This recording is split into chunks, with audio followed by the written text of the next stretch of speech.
하나님의 말씀은 요한복음 2장 13절부터 22절까지의 말씀입니다. 봉독을 하겠습니다. 유대인의 유월절이 가까운지라 예수께서 예루살렘으로 올라가셨더니 성전 안에서 소와 양과 비둘기 파는 사람들과 돈 바꾸는 사람들이 앉은 것을 보시고 노끈으로 채찍을 만드사 양이나 소를 다 성전에서 내어 쫓으시고 돈 바꾸는 사람들의 상을 쏟으시며 상을 엎으시고 비둘기 파는 사람들에게 이르시되 이것을 여기서 가져가라. 내 아버지의 집으로 장사하는 집을 만들지 말라 하시니 제자들이 성경 말씀에 주의 전을 사모하는 열심히 나를 삼키리라 한 것을 기억하더라. 이에 유대인들이 대답하여 예수께 말하기를 내가 이런 일을 행하니 무슨 표적을 우리에게 보이겠느냐. 예수께서 대답하여 가라사대 너희가 이 성전을 헐라 내가 사흘 동안에 일으키리라. 유대인들이 가로되 이 성전은 46년 동안에 지었거늘 내가 3일 동안에 일으키겠느냐 하더라. 그러나 예수는 성전된 자기 육체를 가리켜 말씀하신 것이라. 죽은 자 가운데서 살아나신 후에야 제자들이 이 말씀하신 것을 기억하고 성경과 및 예수의 하신 말씀을 믿었더라. 아멘. 기도하겠습니다. 하나님 아버지, 오늘날 우리가 교회에서 예배를 드리면서도 성전과 교회의 차이점을 잘 분간을 못하고 있습니다. 이 한 시간을 통하여 구약의 성전과 신약의 교회는 전혀 다르다는 것을 다시 한번 깨닫게 해주셔서 우리가 드리는 예배는 율법 안에서가 아니라 복음 안에서 참된 자유함을 만끽하며 감사와 감격과 기쁨으로 드리는 예배라는 것을 바로 깨닫고 또한 삶 속에서 늘 체험할 수 있는 하나님의 자녀들로 살아가게 하여 주시옵소서. 말씀을 전하는 자 듣는 자 다 함께 큰 은혜 있기를 간절히 소망하옵고 우리 구주 예수 그리스도의 이름으로 감사하며 기도하옵나이다. 아멘. 제가 지난주에 좀 교통사고가 났습니다. 그래서 이마 쪽에 약간 상처가 있는데 많은 분들이 기도해 주셔서 흉터로 남지 않을 것 같다라고 이제 의사가 얘기를 하더라고요. 아무튼 계속 기도해 주셔서 완전히 회복될 수 있도록 도와주시면 참 고맙겠습니다. 오늘 본문은 우리 주님이 헤롯 성전을 보고 이 성전을 헐라라고 말씀하셨습니다. 왜 헐라고 말씀하셨는가? 거기에 대한 의미를 모르는 분들이 참 많은 것 같아서요.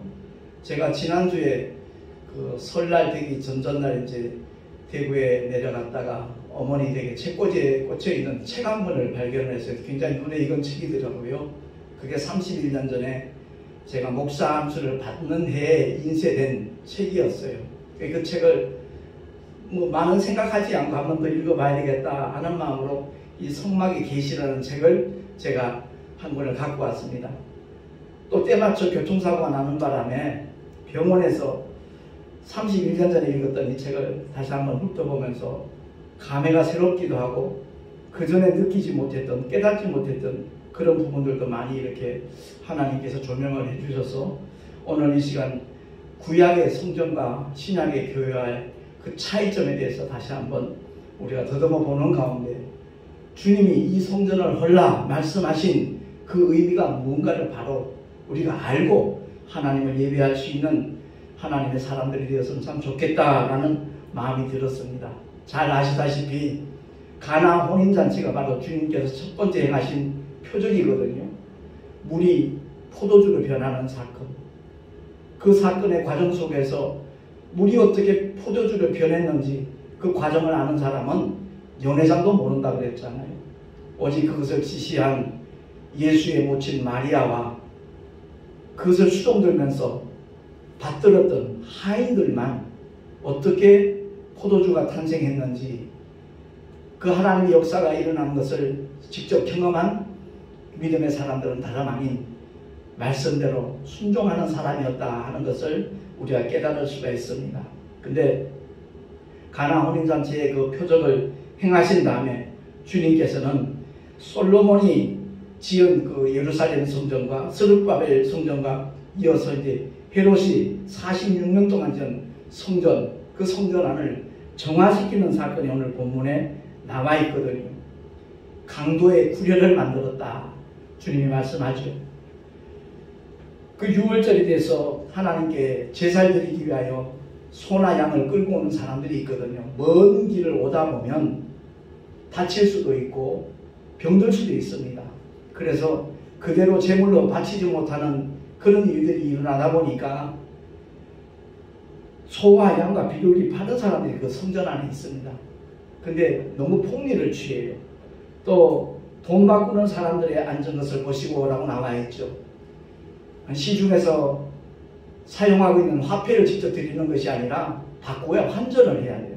거기에 또 폭리를 취하는 그 현상들이 일어나고 있었습니다. 그래서 주님이 노끈으로 채찍을 만드셔서 양이나 소를 다 성전에서 내어 쫓으셨고, 돈 바꾸는 사람들 상을 쏟으시며 상을 또 엎으시고, 비둘기 파는 사람들에게 말씀하시기를 이것을 여기서 가져가라. 내 아버지의 집으로 장사하는 집을 만들지 말라라고 명령을 하셨습니다. 그러고 나니까 유대인들이 예수께 말하기를 내가 이런 일을 행하니 무슨 표적을 우리에게 보이겠느냐. 물이 변하여 포도주가 된 사건 소문을 통해서 들었겠죠. 여기서는 어떤 표적을 보이겠느냐라고 질문하니까 주님이 하신 말씀이 너희가 이 성전을 헐라. 그리하면 내가 사흘 동안에 일으키리라. 이렇게 말씀하신 거죠. 다시 말해서 구약의 제사는 이제 끝냈다는 겁니다. 성전 예배가 아니라는 겁니다. 율법 아래서 드리는 제사, 그것은 하나님의 백성들이 아주 두렵고 떨리는 가운데서 제사를 드렸던 겁니다. 구약 성경에 보면 여기저기 그런 증거들이 나오죠. 출애굽기 30장 19절 21절 말씀해 보니까 주보에 있으니까 우리 합독을 하겠습니다. 시작. 아론과 그 아들들이 그 두멍에서 수족을 씻되 그들이 회막에 들어갈 때 물로 씻어 죽기를 면할 것이요, 단에 가까이 가서 그 직분을 행하여 화제를 여호와 앞에 사를 때에도 이와 같이 그 수족을 씻어 죽기를 면할지니 라고 모세를 통하여 하나님께서 명령을 하셨습니다. 그리고 실제로 그러한 사건이 일어나죠. 레위기 10장 1절과 2절 말씀입니다. 합독합니다. 아론의 아들 나답과 아비후가 각기 향로를 가져다가 여호와의 명하시지 않은 다른 불을 담아 여호와 앞에 분향하였더니 불이 여호와 앞에서 나와 그들을 삼키매 여호와 앞에서 죽은지라. 아멘. 이렇게 구약의 율법은 하나님의 백성들에게 허락한, 사실은 사도 바울이 그렇게 정의를 하잖아요. 죄와 사망의 법이라고 말합니다. 그 율법을 온전히 지켜서 하나님 앞에 의롭다 하심을 입을 육체는 이 세상에 하나도 존재하지 않습니다. 그렇기 때문에 하나님께서 죄와 상관없는 하나님의 독생자 예수를 이 땅에 세상죄를 지고 가는 하나님의 어린 양으로 보내신 사건이고요. 그래서 신약 성경에도 히브리서 12장 29절을 통하여 선언하기를 우리 하나님은 소멸하시는 불이시니라 라고 말합니다. 소멸하는 불. 죄를 가진 자들이 하나님과 대면할 수 없다는 거죠. 결코 오직 예수의 보혈로 죄 씻음 받은 거룩한 영혼, 달리 바꿔 말하면 하나님의 자녀된 권세를 가진 성도들만이 하나님을 향하여 정말 기쁨과 감사와 감격으로 예배할 수 있는 것이 오늘날 신약시대의 예배라는 것을 우리 모두가 깨달을 수 있기를 예수 이름으로 축원합니다. 그러니까 구약의 제사는 율법 아래서 거해지는 두렵고 떨리는 마음으로 드리는 그러한 일종의 예배라고 말할 수 있는 거죠. 구약의 제사는. 그런데 신약에 와서는 예수 그리스도의 십자가의 복음을 통하여 죄 씻음 받은, 그야말로 구원받은 하나님의 자녀들이 그 구원의 기쁨과 감사함과 감격 속에서 정말 즐겁게 드리는 것이 예배라는 것을 성경은 말씀하고 있습니다. 그래서 사도 바울이 다시 한번 강조하죠. 로마서 5장 11절 말씀 합독합니다. 시작. 이뿐 아니라 이제 우리로 화목을 얻게 하신 우리 주 예수 그리스도로 말미암아 하나님 안에서 또한 즐거워하느니라. 아멘.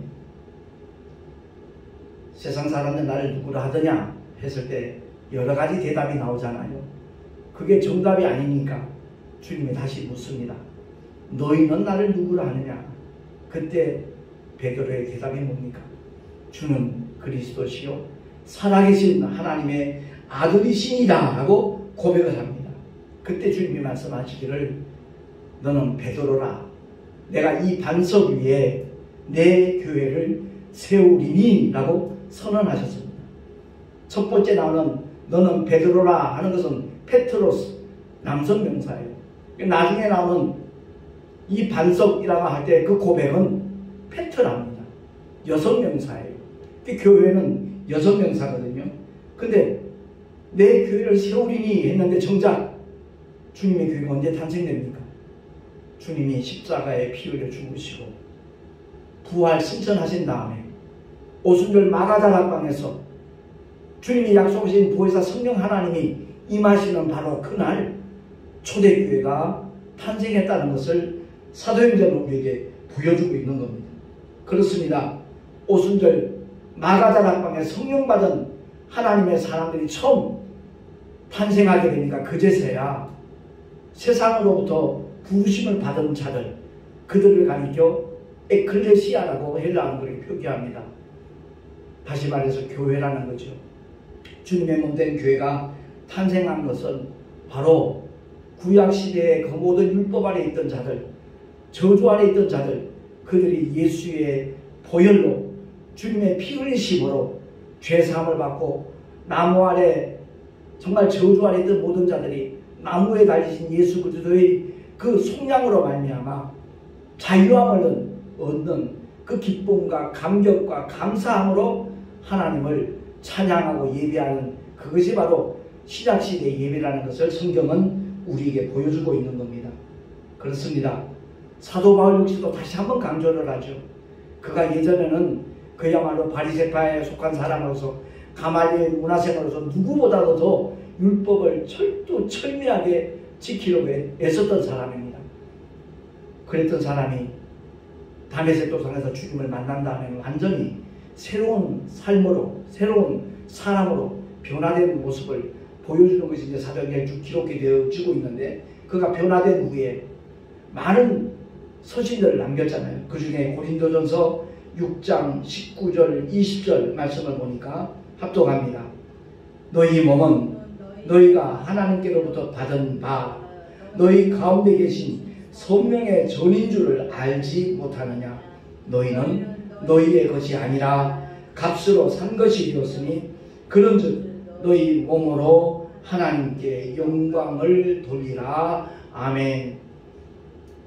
구약의 성전과는 전혀 다른 개념이라는 거죠. 그야말로 하나님의 놀라운 사랑과 은혜를 받은 구원받은 하나님의 자녀들이 기쁨으로 모여서 하나님을 예배하는 그 처소가 초대교회로 이렇게 탄생된 것을 우리가 역사적으로 보게 되는 것인데, 그렇습니다. 오늘날 우리가 예배를 드리면서도 과연 나는 어떤 마음으로, 혹시 주일 예배 빼먹으면 어떤 어려움을 만나지 않을까, 자기가 경영하는 모든 일들이 어렵게 곤욕을 치르지 않을까, 이런 두려움 때문에 만약 주일 예배에 참석하는 사람이 있다면 이 시간 바로 깨닫고 부활의 산소만 가진 구원받은 하나님의 사람들답게 기쁨과 감사함으로 감격함으로 하나님을 정말 예배할 수 있는 예배의 주인공들 될 수 있기를 예수 이름으로 축원합니다. 그래서 우리가 오늘 본문의 말씀을 통해서 분명히 기억해야 될 것은 하나님이 원하시는 예배가 어떤 예배인가 하는 것을 바로 알고 이 시간 주의 종들을 통해서 하나님 말씀하시는 겁니다. 그 말씀을 내게 주신 명령으로 받는 사람이 있다면 그는 참으로 복 있는 사람입니다.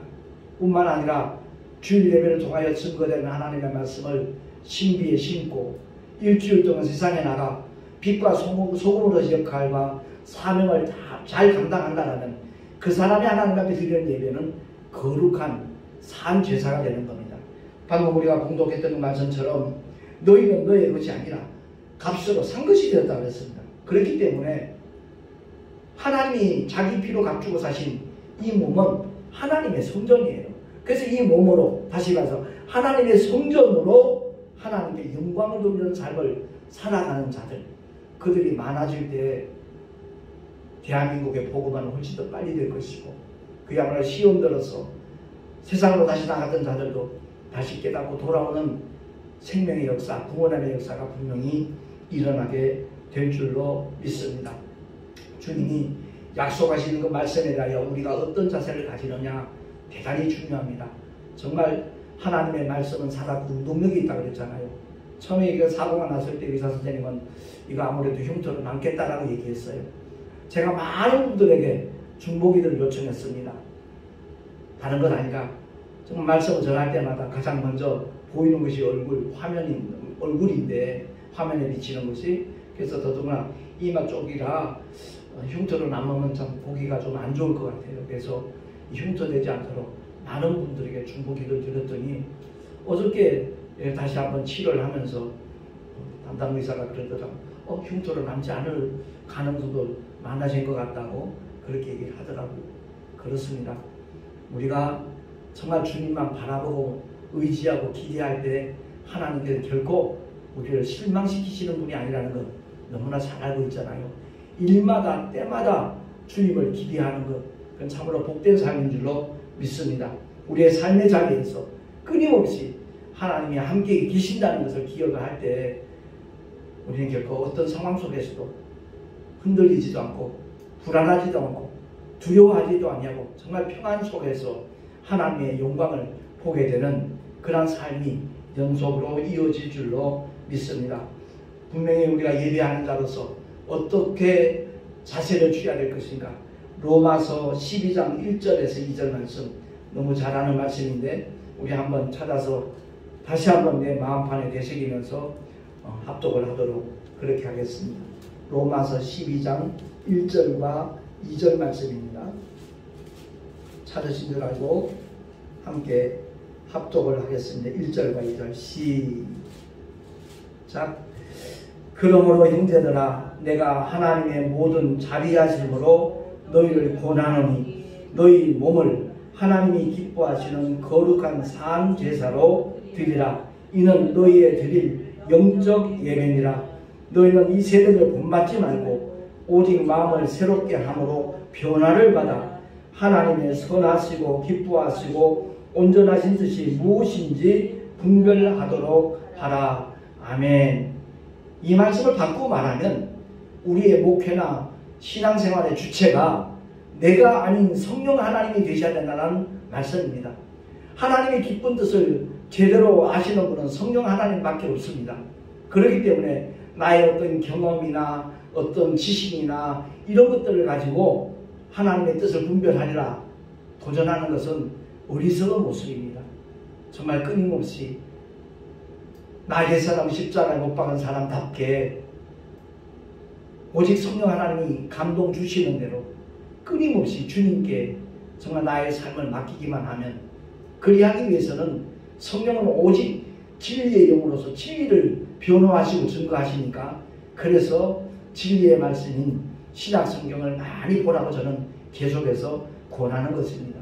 우리 모두가 다 그러한 삶을 살아갈 때 우리의 삶은 분명히 변화가 될 것이고 아버지 기쁘신 뜻대로 믿음의 길을 걸어갈 뿐만 아니라 맡겨주신 사명까지도 잘 감당할 수 있는 축복의 주인공이 되어질 줄로 믿습니다. 그래서 히브리서 10장 19절과 20절 말씀과 함께 연관되어 있는 마가복음 15장 말씀을 볼 텐데, 먼저 히브리서 10장 19절 20절 말씀, 10장 19절 20절 말씀 제가 공독을 하겠습니다. 그러므로 형제들아, 우리가 예수의 피를 힘입어 성소에 들어갈 담력을 얻었나니 그 길은 우리를 위하여 휘장 가운데로 열어놓으신 새롭고 산 길이요 휘장은 곧 저의 육체니라. 아멘. 구약에 여러가지 제사법이 있지요. 10장에 보면 여러가지 이런 내용들이 나오는데, 그러나 이 제사들은 해마다 죄를 생각하게 하는 것이 나니 10장 4절입니다. 이는 황소와 염소의 피가 능히 죄를 없이 하지 못하리라. 그러므로 세상에 임하실 때 가라사대 하나님이 제사와 예물을 원치 아니하시고 오직 나를 위하여 한 몸을 예비하셨도다. 전체로 번제함과 속죄제는 기뻐하지 아니하시라니 이에 내가 말하기를 하나님이여 보시옵소서. 두루마리 책에 나를 가리켜 기록한 것과 같이 하나님의 뜻을 행하려 왔나이다 하시니라. 위에 말씀하시기를 제사와 예물을 전체로 번제함과 속죄제는 원치도 아니하시고 기뻐하지도 아니하신다 하셨고 이는 다 율법을 따라 드리는 것이라. 그 후에 말씀하시기를 보시옵소서. 내가 하나님의 뜻을 행하려 왔나이다 하셨으니 그 첫 것을 폐하심은 둘째 것을 세우려 하심이니라. 아멘. 바로 이 뜻을 좇아서 예수 그리스도의 몸을 단번에 들이심으로 말미암아 우리가 거룩함을 얻었노라 라고 히브리 기자는 이렇게 선언하고 있는 겁니다. 그렇습니다. 오늘날 하나님을 예배하러 오면서 어느 누구도 비둘기의 피를 들고 오는 사람 없습니다. 양이나 염소나 소의 피를 들고 오는 사람 아무도 없습니다. 첫 것을 다 피하셨습니다.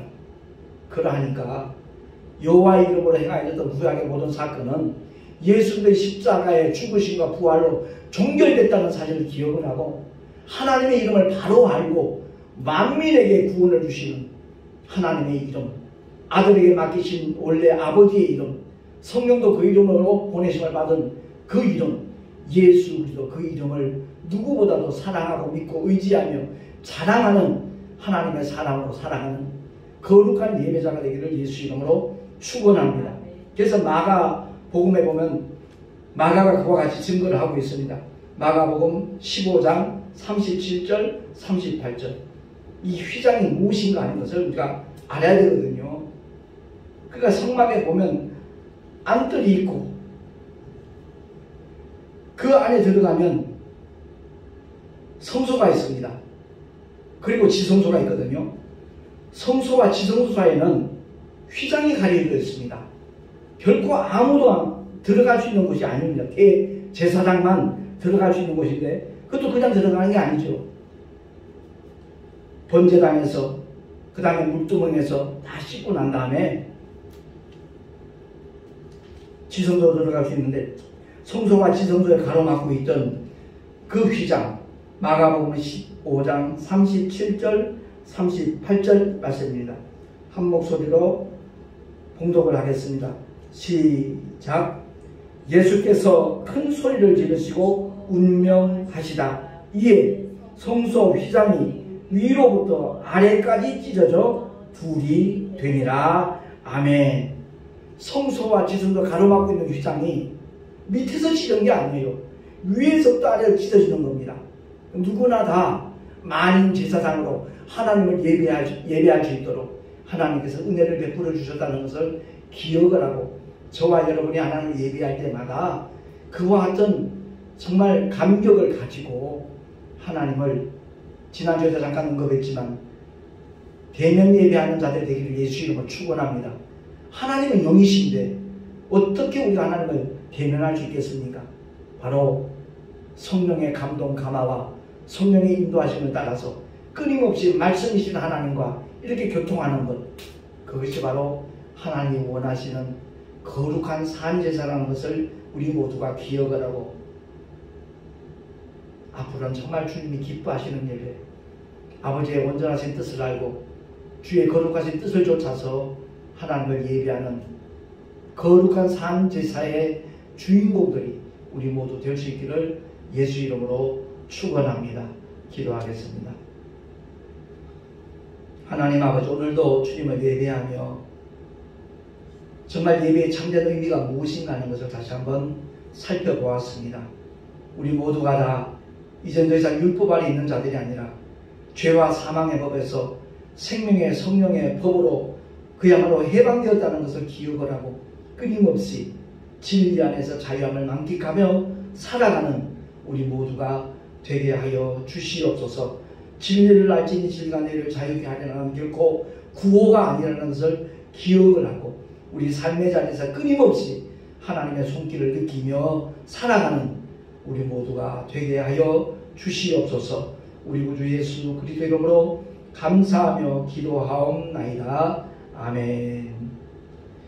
교회 소식 주보를 참고하시기 바랍니다. 아까도 잠깐 언급했지만 2월 1일 날 교통사고로 인해서 경인고속도로 바로 옆길입니다. 거기가 이제 일방 통행이 시작되는 길인데 제가 진행을 하고 있는데 성민병원 쪽에서 오는 차가 그 앞에 볼록골이 큰 게 하나 있거든요.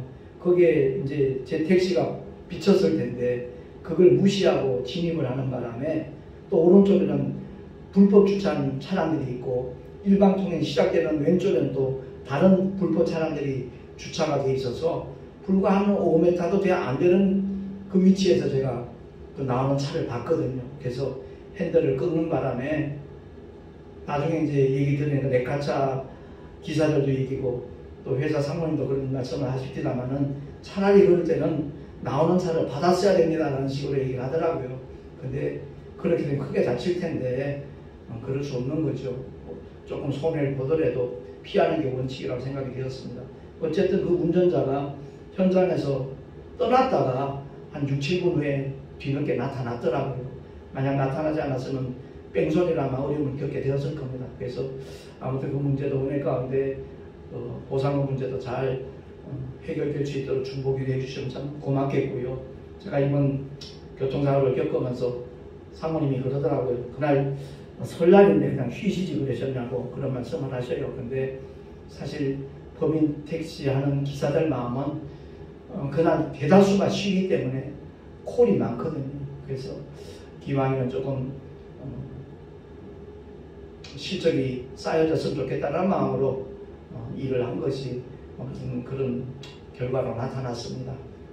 부지불식간에도 하나님께서 지켜주시고 도와주셔서 이렇게 회복이 잘 되고 있는데 아무튼 위에서도 기도해 주시면 감사하겠고요. 함께 정말 같은 마음으로 기도해 주시길 원하시는 것은 다름이 아니라 제 건강이 허락하는 날 계속해서 택시 전도는 하고 싶거든요. 개인 택시가 허락될 수 있는 길이 열려지도록 함께 기도해 주시면 참으로 고맙겠습니다. 이번에 병원에 입원해 있으면서도 간호사들하고 다른 환자들에게 전단지를 계속 나눠주고 있는데 오늘도 내 집사람한테 좀 많이 좀 갖고 오라 그랬어요. 환자들이 꽤 많더라고요. 그래서 유튜브를 통해서 은혜 받는 사람들이 많이 생길 수 있도록 함께 기도해 주시면 참으로 고맙겠습니다. 드린 예물 위해 잠시 기도하고 축도로 예배를 마치겠습니다.